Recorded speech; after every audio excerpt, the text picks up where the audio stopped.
파트 2. 번아웃 속으로. 고립과 무기력의 시간. 홀로 있음을 연습하라. 홀로 외로이 느끼는 고독 속으로 뛰어들라. 철저히 혼자가 되어 그 고독과 벗이 되어 걸으라. 법정 스님. 챕터 1. 혼자만의 시간이 필요하다. 나의 고향은 삼천포다. 말로만 듣던 삼천포가 실제로 존재한다. 고향의 정치, 고향의 추억을 떠올리면 어린 시절이 그리울 때가 있다. 잠시 학창 시절로 돌아가 본다. 나는 초등학교 4학년 때부터 할머니 댁에서 살았다. 지은 지 100년 가까이 된 흙집은 만지면 벽이 부스러져 흙가루가 떨어지고 균형이 조금씩 무너지긴 했지만 정감이 있었다. 방바닥은 따뜻하지만 이불 위의 공기는 싸늘해서 항상 볼과 코는 빨갛게 탔던 기억. 여름에는 마당 수도가 옆에 놓인 빨간 대야에 물을 받아서 수영을 하고 평상에서 수박을 먹던 기억. 겨울에는 수도가에 쪼그려 앉아 꽁꽁 언 세수대야에 연탄불로 데운 물을 조금씩 덜어서 찬물과 섞어 고양이 세수를 했던 기억들이 아련하다. 시간이 지나고 보니 생활의 불편함은 있었지만 모든 것이 추억으로 남아 그립고 감사하게 느껴진다. 심리적 공허함이 커질수록 세상과 단절하고 싶다는 생각이 커졌다. 가능한 사람이 없는 곳에서 혼자 살고 싶다는 생각과 복잡하지 않은 환경에서 조용히 살고 싶다는 생각이 든다. 그래서 인구가 적은 고향으로 돌아가 혼자 지낼 곳을 찾아보았다. 지방에는 1980년대부터 1990년대에 지어진 구축 노후빌라들이 경매에 많이 나왔다. 마침 마음에 드는 구축 아파트가 4차 입찰까지 가면서 5천만 원 이하로 매수할 기회가 생겼다. 조용한 동네에 엘리베이터가 없는 4층으로 바다 전망이 보여서 답답한 삶에도 숨통이 트일 것만 같았다. 입찰 당일 총 2명이 응찰했고 나는 낙찰가 3,590만 원으로 최저 입찰가보다 약 500만 원 높게 응찰하여 1순위로 최종 낙찰자가 되었다. 오랜만에 느끼는 성취감과 무료한 삶의 활기를 가져올 것이라는 기대감으로 마음이 부풀었다. 그러나 얼마 지나지 않아 되돌릴 수 없는 현실과 마주했다. 입찰 전 인터넷으로 경매 정보를 찾고 경매 물건 자료를 분석했었다. 집 내부는 소유주가 사정상 보여줄 수 없다고 하여 사진으로만 확인하고 건물 주변만 둘러보았다. 사진상으로는 방과 거실, 주방 등 큰 하자가 없어 보였고 간단하게 벽지를 재도배하고 청소만 끝마쳐도 될 것 같았다. 그러나 얼마 뒤 소유주가 이사를 간다고 하여 집 내부를 확인하러 갔을 때 집 상태를 보고 경악을 금치 못했다.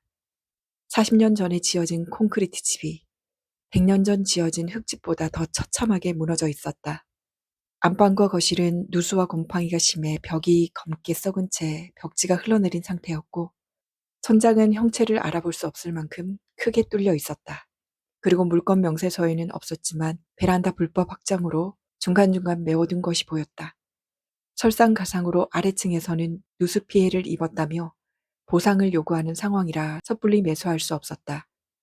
결국 혼자 지낼 집 마련은 수포로 돌아가고 낙찰 금액 납기 일전 입찰 보증금을 포기하고 낙찰을 무효화했다.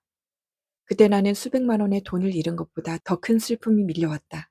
채무자가 열악한 환경에서 딸아이와 함께 살았을 것을 생각하니 마음이 아프고 또 안타까웠다. 납부한 입찰 보증금으로 그 모녀에게 조금이나마 도움이 되기를 바라며 첫집에 대한 희망을 떠나보냈다. 챕터 2. 번아웃의 동굴에서 마주한 나. 한국으로 돌아와 이것저것 시도해 보려 했지만 마음대로 되는 것이 없고 내 삶이지만 내가 없어진 것을 느끼면서 나는 스스로 고립을 선택했다. 피로 누적으로 인한 체력 저하와 권태감으로 사람들을 만나는 것이 힘들어졌다. 시간이 지날수록 별것 아닌 말에도 예민하게 반응하고 이성보다 감정적으로 사람을 대한다는 것을 인지하면서 내 안에 일어나는 변화에 대해 신경이 쓰이기 시작했다. 점점 어두워지는 얼굴과 수척해지는 모습을 보며 걱정하는 말을 해주는 것도 달갑지 않았다. 생각과 감정의 왜곡이 심해질수록 타인의 관심이 나의 마음을 다치게 했다. 무기력, 우울증, 감정 조절 장애, 자신감과 자존감 저하 등 다양한 증상들이 복합적으로 일어나면서 점차 신경질적인 모습이 일상이 되었다. 집 밖으로 나가는 것이 두려워졌고 누군가와 대화를 나누는 일도 거의 없어졌다. 2주 이상 말 한마디, 소리 한 번 내지 않는 날들이 일상이 되었고 하루 종일 천장을 보고 누워서 멍하게 있다가 잠이 들었다. 하루를 의무적으로 살아내는 기계처럼 배가 고프면 냉동 음식을 데워 먹고 배가 아프면 화장실을 가며 집 안에서만 생활을 했다. 그렇게 1년여의 시간이 지나는 동안 점점 페인의 모습이 되어 있었다. 잭 케루악의 길 위에서라는 책에는 이런 말이 있다. 삶을 이렇게 슬프게 만들 때 신은 도대체 뭘 하고 있었던 것일까? 같은 맥락으로 나는 세상이 왜 나를 벼랑 끝으로 몰아세우는지 한탄스러웠다. 그러나 왜에 대한 대답을 찾으려 할수록 내가 할 수 있는 것이 없다는 결론만 남았다. 지나온 날들은 되돌릴 수 없고 어떤 경우는 문제의 원인이 개인이 아니라 외부 상황에 있기도 하기 때문이다. 번아웃을 겪게 된 이유도 명료하게 정리하지 못한 채 시간만 흘렀다. 그러다 문득 10여 년 전 애니어그램 성격 유형 검사 강사 과정을 참여했을 때 들었던 묘비명에 대한 기억들이 떠올랐다. 당신이 죽기 전에 묘비명을 쓴다면 무엇이라고 쓰고 싶은가? 그 질문을 받기 전까지 나는 죽음에 대해 깊이 생각해 본 적이 없었다. 단순히 죽으면 끝이라고 생각했을 뿐이다. 그때 예시로 들려줬던 묘비명 몇 가지가 인상 깊어서 아직도 기억나는 것들이 있다. 이렇게 갈 줄 알았으면 더 열심히 놀았을 것을. 오늘의 죽음을 내일로 미룰 수 있다면. 인생 잘 놀다 간다. 각각의 묘비명마다 자신의 스토리가 담겨 있었고 누구는 후회를, 누구는 쿨한 인사를 남겼다. 그때 나는 묘비명으로 열정적으로 살다 간다라고 적었었다. 열정이 넘쳤던 20대, 그 마음이 그대로 표현되었던 것이다.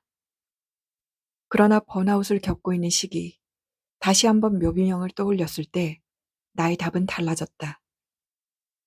내일이 없을 것처럼 오늘을 살자라고 말이다. 아침에 눈을 뜨면 살아있는 것이지만 언제든 죽음의 문턱에 가까이 갈 수 있다는 생각으로 가득했기 때문에 내일이 필요 없었다.